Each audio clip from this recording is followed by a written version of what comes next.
Terráqueos, eu sou a Ana, este é a Vida Poema e hoje a gente conversa sobre a sexta parte de Ana Karenina. E sim, eu estou com a voz estranha porque faz alguns dias que eu estou com uma leve alergia, uma gripe, uma coisa, mas enfim, tá tudo certo. Vamos comentar sobre a quase reta final desse livro. A gente tá o quê? A um pouco mais de 100 páginas do final, terminando a sexta parte. E eu acho que é bem interessante ela, porque a gente passa bastante tempo com Liovin, né, na casa dele lá, no núcleo dele. E eu prefiro esse núcleo, né, gente? Eu não escondo isso de ninguém. Então foi uma parte agradável, apesar de que eu atrasei uma semana para terminá-la, mas foi questão de saúde mesmo. Tem uma boa desculpa hoje. A sexta parte ela começa com a gente vendo a Dolly indo passar o verão na casa da irmã, né, na fazenda. E não só ela, mas a mãe da Kitty também tá na casa, o pai, enfim, se espera uma visita dele. Tem uma galera, a Varienka vem visitar a Kitty, como ela havia prometido que a visitaria quando ela se casasse. Ela vem visitar a Kitty e o irmão do Kostya, né, o irmão do Liovin também está lá na fazenda. Resolveu passar o verão lá, mais uma vez, porque teve uma parte anterior em que ele visitou o Liovin, né? A gente, inclusive, viu esse paralelo do intelectual tendo ali um momento no campo de descanso com o Liovin, que o campo é ali o seu sustento, o seu trabalho, o seu dia a dia, né? Mas essa parte eu achei bem interessante. Eu preciso primeiro comentar que na minha primeira tentativa de ler Ana Karenina foi bem aqui que eu desisti. Eu lembro bastante porque tem um momento ali que elas estão fazendo um doce de morango, compotas, enfim, na minha cabeça era essa a tradução, mas aqui é geleia. Não lembro se é de morango, se é de frango, não sei qual fruta, frutas vermelhas. Mas foi bem nessa parte que eu lembro de ter abandonado. E, bom, vencemos, mais uma vez, pela terceira vez, vencemos a geleia. E vamos encerrar e finalizar, mas ficou algo marcado na minha cabeça. Pensa, gente, eu li tudo isso aqui na primeira vez, tendo isso aqui pra terminar, eu desisti, pense bem, sendo que o melhor estava por vir, não sei, eu gosto bastante, como eu disse, da parte anterior, mas eu também gosto de desfechar alguns personagens, mas a gente vai falar isso lá no final. De todo modo, vencemos a geleia. E nesse núcleo aqui inicial, nesse plot inicial do núcleo do Liovin, a gente tem a Kitty querendo casar a amiga dela com o cunhado dela, né? A Varienka com o irmão do Liovin, que eu não vou lembrar o nome, que o sobrenome não é Liovin, é o irmão mais velho. Mas é um casal que eu acho que daria certo, sabe? Pelo que eles descrevem. Eu até postei na outra rede falando que se eu fosse escrever uma fanfic, na minha vida eu acho que eu escrevi uma coisa semelhante a fanfic, não é muito o meu estilo de produção. Mas se fosse pra escrever uma fanfic, eu ia escrever essa da Varienka, porque eu acho que é um casal que tinha muito potencial pra dar certo. Mas por fim, ele acaba desistindo e ela não incentiva, porque ele tem toda uma memória de uma pessoa que ele amou e acabou morrendo e ele não quer abrir mão de honrar a memória dessa pessoa. Que eu acho um pouco triste, muito triste e um pouco bobo, porque a vida continua, né, gente? Mas, enfim, é uma pessoa que tá vivendo luto ali, uma vida de luto, porque ela já morreu tem muitos anos. E a Varienka pensa que se ele pedisse ela em casamento seria a maior felicidade do mundo, né? E a vida dela se alteraria, porque ela não teria mais que viver ali servindo aquela benfeitora, né, que a gente viu acho que 2 partes anteriores, que a Kitty conhece lá no retiro dela pela saúde, mas não dá certo. O casal não acontece, mas eu tenho a impressão que se Tolstói escrevesse mais alguns anos, se eles se reencontrassem em algum outro momento, talvez eles tivessem ali a coragem, né? Porque é preciso coragem, gente. Só é preciso coragem, meu povo. E aí a gente, enfim, entende que a Kitty tá ali no processo, né, de ter o primeiro filho, ela tá grávida e de relevante, né, nessa parte eu gostei muito disso. Dali a pouco chega o... Gente, o Oblonsky ele sempre traz um caos, né, um caos. Mas aí ele traz uma pessoa, um cara, um X, eu acho que ele é primo, não me lembro muito bem, primo ali da Kitty de algum grau de parentesco, mas acaba que ele traz esse cara que ele tem como divertimento flertar com mulheres casadas. E na sociedade russa ali, da nobreza, vamos dizer assim, era normal, era tipo um elogio. E os maridos não se importavam, achavam até divertido. Porém, nosso querido Liovin, nosso querido Koch, ele não é assim. Ele não tem nada da nobreza da Rússia.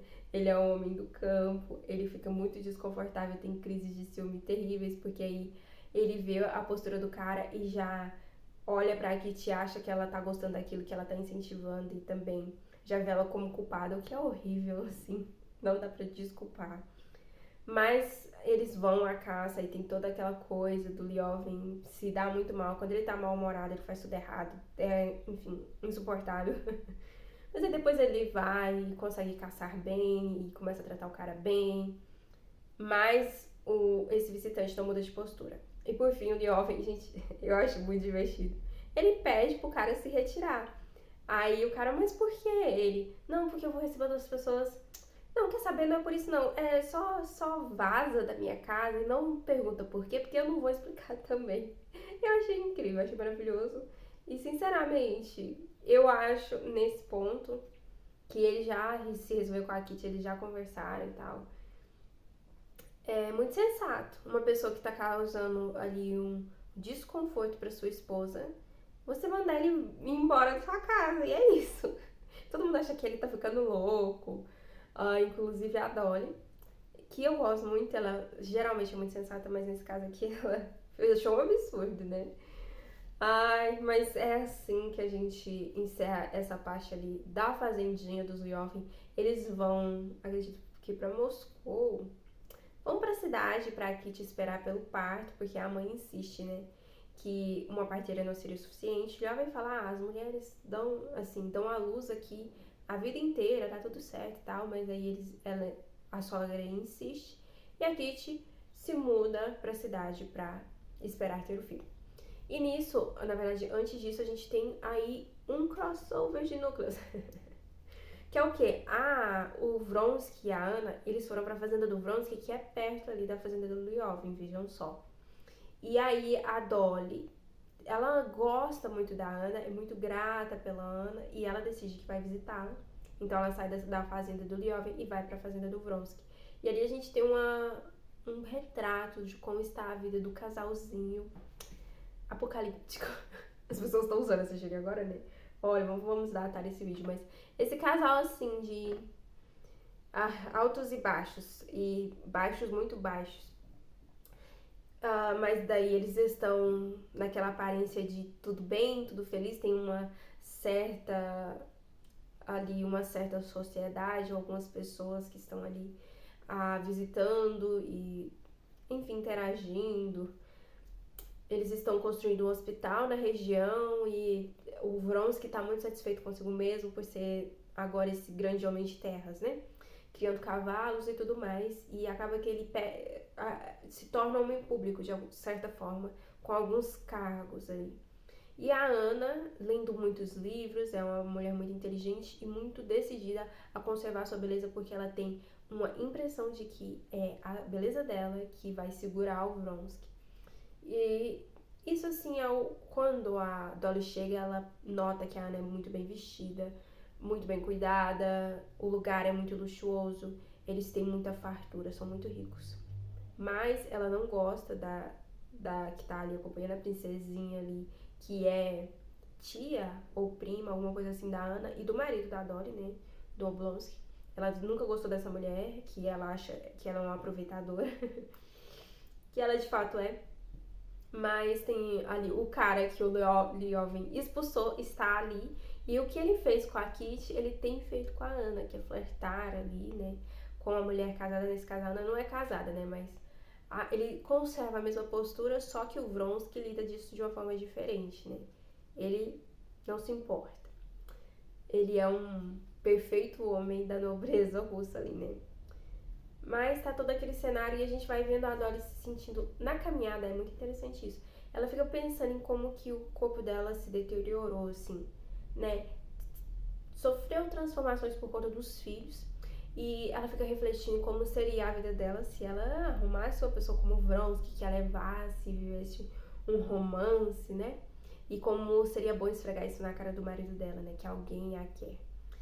E aí ela se lembra que também, um pouco antes do livro, vai citado um cara que ajudou ela com uma febre ali que os filhos dela tiveram, e ela tem certeza que esse cara é apaixonado por ela.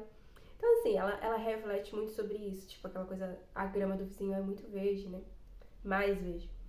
Mas quando ela chega, ela vai vendo aquela vida de aparências e aquela vida que ela é muito tênue, aquela paz daquele casal. A gente nota que o Vronsky quer que a Ana peça o divórcio porque ele quer legitimar a filha dele, né?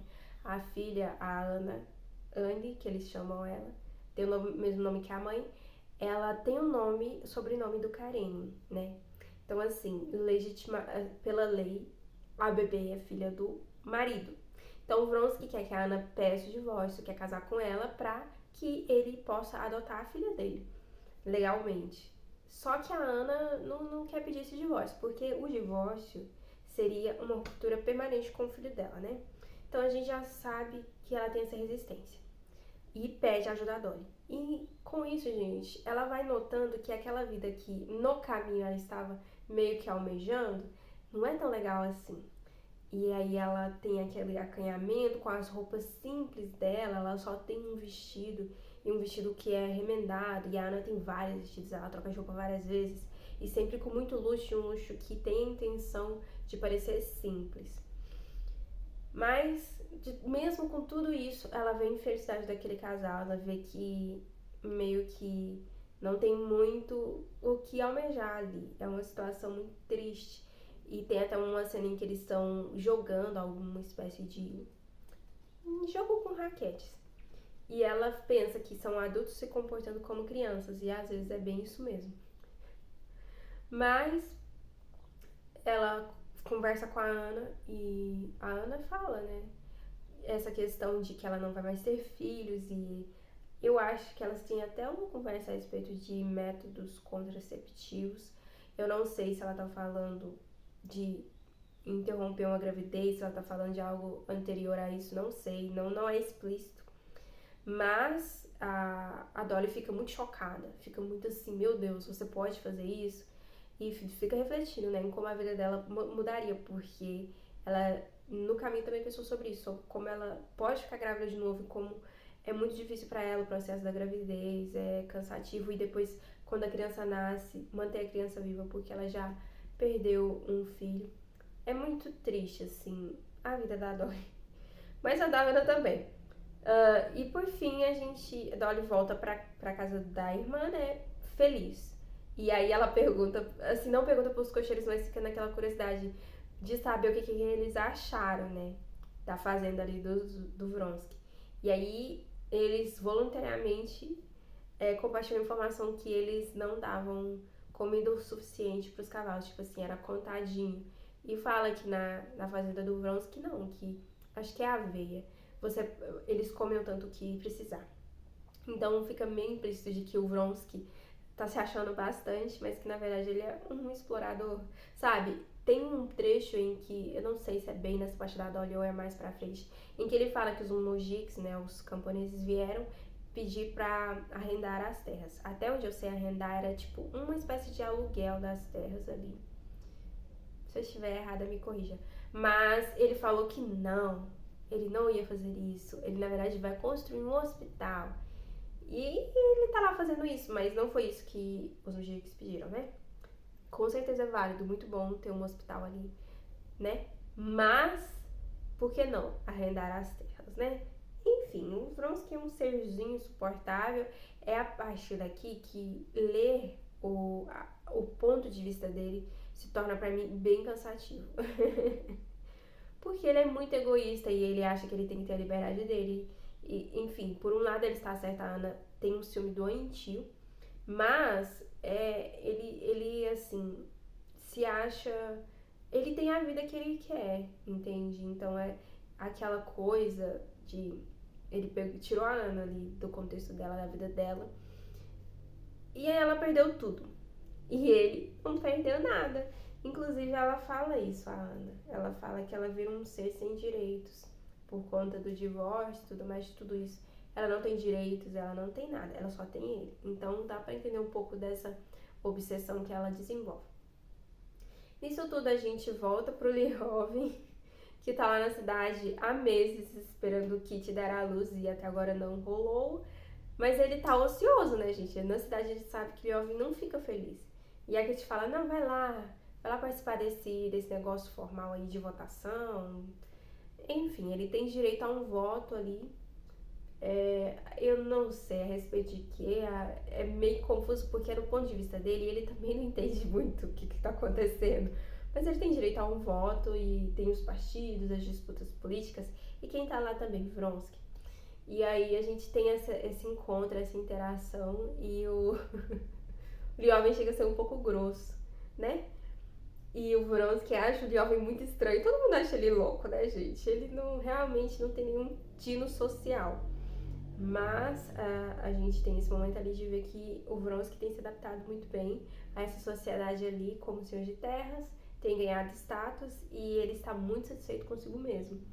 Só que Ana, né, ele tá ali na cidade, a Ana mandou uma caixinha falando, olha, a filha tá bem doente, a Annie tá bem doente, e ele fica muito insatisfeito, porque ele sabe que a Ana só quer ele ali, né, quer ter essa segurança.